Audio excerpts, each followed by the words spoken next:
एक शून्य है, एक इकाई है और एक अनंत है। शून्य है, 0, इकाई 1, अनंत इन्फिनिटी, 0 1 इन्फिनिटी। अब ये जो 1 है ये एक्चुअली 0 और इन्फिनिटी के बीच में कोई भी वैल्यू हो सकती है। मान लो तुम अपने आप को 50 मानते हो कि मैं 50 हूँ। अब ये 50 कुछ भी हो सकता है, तुम्हारा पैसा भी हो सकता है, कुछ भी हो सकता है। तो जैसे इलॉन मस्क अपने आप को मानता है कि भाई मैं तो $300 बिलियन हूँ तो उसका जो 1 है बेसिकली $300 बिलियन हो गया। वो क्या करने की कोशिश कर रहा है, इस $300 बिलियन को इनफाइनाइट करने की कोशिश कर रहा है ना। वो हो ही नहीं सकता।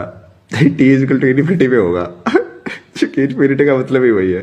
तो इसको इनफाइनाइट करने का लेकिन दूसरा तरीका भी है। दूसरा तरीका क्या है कि सबसे पहले तो तुम्हारी जितनी वैल्यू है तुम उसको समझ लो। मान लो मेरी 30 भी वैल्यू है कि मैं 30 को समझ गया और फिर मैंने -30 समझ लिया। -30 मतलब कि मैंने 0 समझ लिया। यदि मैंने -30 समझ लिया और मैंने 30 को समझ लिया तो मैंने इन्फिनिटी को समझ लिया। इसको लाइक मैथमेटिकली भी प्रूव किया जा सकता है।